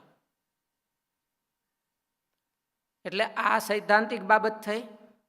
અને આમાંય તે મોટા સંતો અને મહારાજ પ્રત્યે સંતોને સ્વામી મહંત સ્વામી એકવાર કથામાં આ મિશનનું સ્વામી મુવમેન્ટ ચલાવે છે, તો સંપ્રદાયની પુષ્ટિનું વચનામૃતની વાત રેફરન્સ કરતા સ્વામીએ વાત કરી કે છેલ્લા શ્વાસ સુધી જે મિશનના કામ માટે અને મિશનની સેવા માટે છેલ્લા શ્વાસ સુધી સેવા કરી છે સંતોએ. મુક્તાનંદ સ્વામીને મહારાજે આજ્ઞા કરી કે સ્વામી, અમારી તમને એ જ આજ્ઞા છે કે તમારે તે આ સંપ્રદાય વિશે ગ્રંથો તમારે લખવા. અને સ્વામી છેલ્લા શ્વાસ સુધી લખતા. મહારાજ તો ધામમાં જતા રહ્યા ત્યારે લખતા. સ્વામીની ઉંમર હતી, હાથ ધ્રુજે, હાથમાંથી પેન પડી જાય. નિત્યાનંદ સ્વામીએ પેન પકડી લીધી. સ્વામી, હવે તમારું અધૂરું કામ હું કરીશ, તમે સુખે મહારાજના ધામમાં જાઓ. તો આ મુક્તાનંદ સ્વામીની મહારાજ પ્રત્યે નિષ્ઠા અને ભાવના આ વાત કરે સ્વામી, ત્યારે આપણે મહંત સ્વામી છે ને એમની આંખમાં જળજળિયા હોય અને સ્વામી તે આમ આખું ચહેરો બધું ફરી જાય. એવી રીતે જે મોટા સંતો એમણે મહારાજ માટે ને મહારાજના મિશન માટે નીચોવાઈ ગયા હોય એની વાત કરે ને ત્યારે સ્વામીના ચહેરા ઉપર રેખાઓ ફરી જાય, ભાવ ફરી જાય. એ જણાવે છે કે એમને એમના વિશે આત્મબુદ્ધિ છે. તો વાલા ભક્તો, એવા સંતમાં, એવા ભગવાનના સત્પુરુષમાં આપણને પણ આત્મબુદ્ધિ થાય એ અર્થે આપણે આ થોડી વાતચીત કરીએ છીએ. આપણા ગુરુ મહારાજનો એક પ્રસંગ કહી અને પછી એક કીર્તન સાંભળી, અને કીર્તન તો આવતીકાલના વિષય માટે સાંભળવાનું છે. ગુરુ મહારાજનો પ્રસંગ એ અમે ભણતા ત્યારે સ્વામી ગુરુ મહારાજનું તો જીવન પહેલેથી ત્યાગ વૈરાગ પ્રધાનવાળું. એક કોથળો સ્વામી પાથરીને બે હતા, મોટા ભાગે નિષ્કુળાંત કાવ્ય વાંચે. જૂની ઓફિસ હતી કાર્યાલય, એની સામે થાંભલો, ઓલું એક આમ સ્ટેપ હતું, એ થાંભલા પાસે સ્વામી બેસે. અને ક્યારેક રાત્રે જે નીચેનો ભાગ હતો એમાં છેલ્લે સ્વામી ત્યાં પણ સૂતા ઉનાળામાં આસન કરીને. સ્વામી મચ્છરદાની એ વખતે નાખતા નહીં. એટલે અમે ક્યારેક છોકરાઓ બધા જે સાધુ થવાવાળા હોય, 9મા 10મા વાળામાં બધા સંકલ્પ કર્યા હોય ને એને બધા સંતો ક્યારેક ત્યાં સત્સંગ કરવા મોકલે. એટલે ત્યાં અમે સત્સંગ કરવા બેઠેલા. એટલે સ્વામીએ શાસ્ત્રીજી મહારાજની વાત શરૂ કરી. અને સ્વામીની વાત કરતાં કરતાં સ્વામી ભાવમાં આવી ગયા. અને ગુરુ મહારાજ કે એકવાર મને ઉપર ક્યાં રૂક્ષ્મણી ભવનની પ્રદક્ષિણામાં હતો ને વિચાર આવ્યો કે આ મહાપુરુષ નહીં હોય તો શું થશે. ત્યાં તો કે સ્વામી કે બે આંખમાં આંસુડા અને ભાવ વિભોર થઈ ગયા. મોટા સંતો, સત્પુરુષ કે ભગવાન, એમને સાથે આત્મબુદ્ધિ હોય તો એમની રીત, એમના સિદ્ધાંતો, એમના ગુણો એમાં સહેજે ટ્રાન્સફર થાય. આપણા ગુરુ મહારાજને આવી આત્મબુદ્ધિ શાસ્ત્રીજી મહારાજમાં હતી, આપણે બધા જાણીએ છીએ. બેંગ્લોરમાં થોડા વર્ષો પહેલાં સ્વામી બીમાર થયા, ગુરુ મહારાજ, અને નાનો એવો બ્રેનનો સ્ટ્રોક આવ્યો. તો સ્વામીને ત્યાં સ્મૃતિનો પ્રશ્ન હતો. અમે હોસ્પિટલ ગયા તો પૂર્ણપ્રકાશ સ્વામી, ડૉક્ટરે કીધેલું ભાઈ નામ ઠામ યાદ કરાવજો. તો સામે ઊભા રાખ્યા હોય તો મુનિ સ્વામી પૂછે કે સ્વામી કોણ? તો સ્વામી એમ પછી કાંઈ યાદ આવે નહીં. એટલે મુનિ સ્વામી કે પૂર્ણપ્રકાશ સ્વામી. તો સ્વામી કે હા પૂર્ણપ્રકાશ સ્વામી. જોડે સત્સંગપ્રી સ્વામી આવે તો કોણ? તો કે પૂર્ણપ્રકાશ સ્વામી. એટલે સ્વામીને સ્મૃતિમાં પ્રશ્ન હતો. પછી ડૉક્ટરે છૂટી આપી. થોડુંક તોય પ્રશ્ન તો હતો જ. રાજકોટ આવ્યા, પણ રાજકોટમાં સ્વામી પાસે શાસ્ત્રીજી મહારાજની કોઈ વાત કરે ને તો શાસ્ત્રીજી મહારાજની સ્વામી હારવાર આખી વાત પાછા પોતે બોલતા જાય. આખી સ્મૃતિ ઇદમ. શરીર છે એ સ્મૃતિને સપોર્ટ નથી આપતું, પણ પોતાનો જીવ છે એની આત્મબુદ્ધિ ત્યાં જોડાયેલી છે. એટલે જ્યાં એવા માનો ભક્તિવલ્લભ સ્વામી હતા કે બીજું મહંત સ્વામી હતા, એની વાત આવે તો એ સમયે ગુરુ મહારાજ તરત પાછા બધું એલાઇન થઈ જાય. એટલે આ ઘણીવાર સાયન્સ એ આપણને ખબર ન પડે કે આમાં કામ ન કરે. આપણે આપણો આત્મા ક્યાં પરોવાયેલો છે એ આપણે શોધવો રહ્યો. કેનામાં ઘૂસ્યો છે, કઈ જગ્યાએ ભરાણો છે, ત્યાં આત્મબુદ્ધિ કહેવાય. આ દેહમાં ભરાણો છે એટલે આત્મબુદ્ધિ શબ્દનો અર્થ છે આત્મા એટલે દેહ, ને આત્મબુદ્ધિનો અર્થ છે એ ઓલી જે આત્મનિષ્ઠા એવો અર્થ નથી. આત્મા એટલે દેહમાં જેવી આપણા આત્માને બુદ્ધિ છે એવી બુદ્ધિ અને આત્મબુદ્ધિ કહેવાય. એટલે આપણે જેવી રીતે આપણા દેહ સાથે જોડાયા છીએ, જેવી રીતે આપણા દેહની કેર લઈએ છીએ, દેહ સુખી થાય ત્યારે સુખી થઈ જઈએ, દુઃખી થાય ત્યારે દુઃખી થઈ જઈએ, અપસેટ થઈ જઈએ, એવું જેવું થાય છે એવું ને એવું જો ભગવાનના સંત સાથે, ભગવાનના ભક્ત સાથે કે ભગવાન સાથે થાય કે બીજા કોઈ પણ સાથે થાય તો એને આત્મબુદ્ધિ કહેવાય. આપણને થઈ જાય ગમે ત્યાં. કંઈ જગતમાં નથી થતું એવું નહીં. આમ એમ ન માનવું કે આત્મબુદ્ધિનો કોઈને અભ્યાસ નથી. ઘણાને છે, મોટા ભાગનાને છે, આત્મબુદ્ધિ થાય છે. છોકરાની આંગળી બાણામાં આવી હોય તો રાઈડ કોને પડી જાય? હા, બાપાને પડી જાય, માને પડી જાય, રાઈડ નાખી જાય, ચીહ નાખે. છોકરાને જે ખબર ન હોય એ તો પછી રાઈડ નાખે માહિતી. આત્મબુદ્ધિ એટલે આપણને એવું હેત થાય સત્પુરુષમાં, એ જ આ સત્સંગનું ફળ છે. એમ ગુણાતીતાનંદ સ્વામીએ કીધું. આપણે સત્સંગમાં આવ્યા, સ્વામી કે ભક્તિ કરવી એકલી એ સત્સંગમાં રહેવાનો હેતુ નથી. ભક્તિ તો આપણે આપણી રીતે કરી શકશું. ધ્યાન થાય તોય શું, અખંડ મૂર્તિ દેખાય તોય શું, એમ સ્વામી એવા શબ્દો વાપર્યા. આજે આપણે વાત વાંચી તો એની કરતાં કાંઈક આમાં વિશેષ છે, એનું સંશોધન કરવાનું રહ્યું, એને આત્મસાત કરવાનું રહ્યું. કારણ કે એ બધું આના આધારે છે, આના આધારે એ નથી. આત્મબુદ્ધિના આધારે ઓલા બધાય છે કે જો સાચા સત્પુરુષમાં હશે તો ધ્યાન ટકશે, ભક્તિ થશે, ધર્મ નિયમ રહેશે, ત્યાગ ફળશે, વૈરાગ થશે. અને એ નહીં હોય અને ઓલું બધું હશે અને જો બીજા કોઈ કાર્ય યત થઈ જશે તો હશે એ બધું વીયું જશે. એટલા માટે સાચા સત્પુરુષમાં આપણે આત્મબુદ્ધિ કરવી, અને એ આપણો આ વખતનો વિષય છે. અને એ સત્પુરુષને ઓળખવા માટે આપણે શાસ્ત્રોનું ચિંતન મનન કરીએ છીએ, પૂજ્ય સ્વામીની કથા સાંભળીએ છીએ. તો એવા સાચા સંતને ઓળખી અને એમાં આત્મબુદ્ધિ કરવી એ વિશે એક કીર્તનનું શ્રવણ કરી અને પછી કથાને પૂરું કરીશું.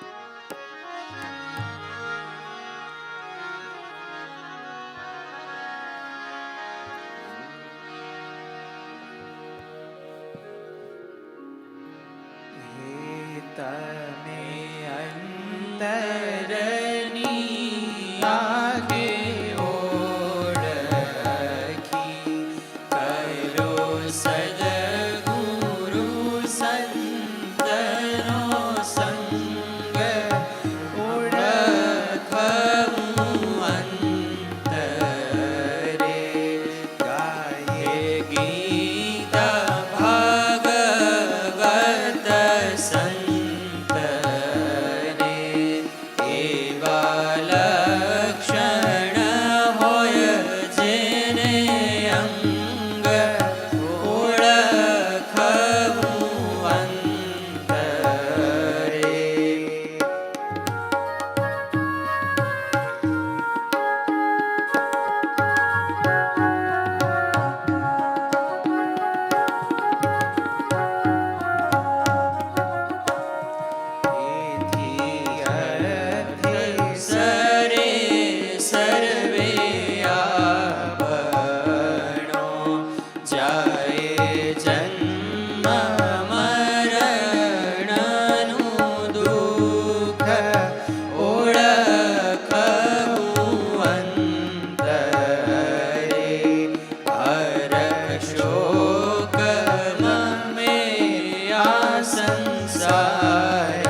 નિષ્કુળાનંદ સ્વામીની છે ને આમાં આગવી શૈલી છે. નિષ્કુળાનંદ સ્વામી સાધુને ઓળખાવે ને હારોહાર અસંતને ઓળખાવે, અસાધુને ઓળખાવે. 64 પદીમાં સાધુ અને અસાધુ બેયના લક્ષણ, આ એક કીર્તનમાં તે બેયના લક્ષણો બતાવ્યા છે. સદગુરુ કોણ? ટાઇટલ લાગે એ નહીં. શાસ્ત્રીજી મહારાજ કહેતા કે સંતો તો ઘણાય જોયા મોટા મોટા, પણ સદગુરુ તો સ્વામી નારાયણદાસ છે. સદગુરુ તો સ્વામી નારાયણદાસ છે. સદગુરુ એ કે જીવનું ટ્રાન્સફોર્મેશન કરે, જેની વૃત્તિઓ સંસારની હોય, જગત પ્રત્યે જાતી હોય, એની વૃત્તિઓને ઉખાડી અને ભગવાનમાં જોડી દે, એ સદગુરુ. અને જો એવાનો સંગ ન મળ્યો તો ખાય ખોટ, બીજા ભટકાણા તો. એટલે નિષ્કુળાનંદ સ્વામી સિમ્ટમ્સ બતાવે છે અને લક્ષણ ટૂંકમાં બતાવે. એટલે સ્વામીએ બધા સિમ્ટમ્સ બતાવ્યા, સાચા સંતાને કહેવાય. હવે સ્વામી સિમ્ટમ્સ બતાવે છે, ખોટા આ કહેવાય. એનાથી શું થાય? આવું થાય, પણ પ્રોબ્લેમ એક ફળ આવે તેથી ખબર પડે એ શું કામનું. એટલે થોડું વહેલું જાગવાનું. કે કોકને ફળ આવ્યા હોય ને ત્યાંથી અનુમાન લગાવવાનું કે આવશે અહીંયા, એનાથી સાચા ખોટા ઓળખવાના.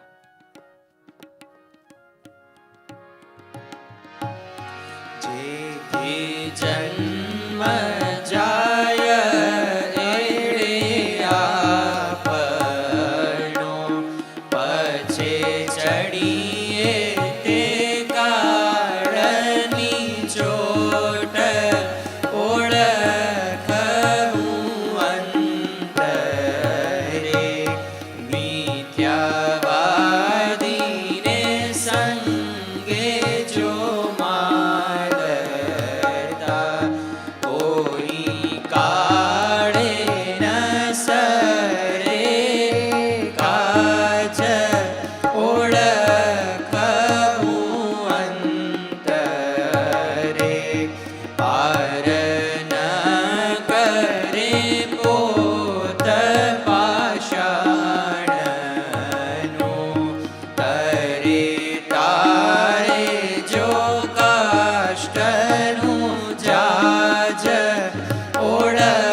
કરીએ કે મહારાજ અમને પણ જેવી શાસ્ત્રીજી મહારાજને પૂજ્ય નારાયણદાસ સ્વામીમાં, ગોપીનાથ પરાણી સ્વામીમાં, મોટા સંતોમાં જેવી આત્મબુદ્ધિ હતી, જેવી નાનજી ભગતને શાસ્ત્રીજી મહારાજમાં હતી, જેવી ગુરુ મહારાજને શાસ્ત્રીજી મહારાજમાં આત્મબુદ્ધિ હતી, જેવી પર્વતભાઈને નંદ સંતોમાં અને મહારાજમાં આત્મબુદ્ધિ હતી, જેવી પૂજ્ય મહંત સ્વામીને નંદ સંતો અને શાસ્ત્રીજી મહારાજમાં આત્મબુદ્ધિ છે, એવી આત્મબુદ્ધિ અમને પણ પ્રાપ્ત થાય એ મહારાજના ચરણોમાં પ્રાર્થના. સહજાનંદ સ્વામી મહારાજ.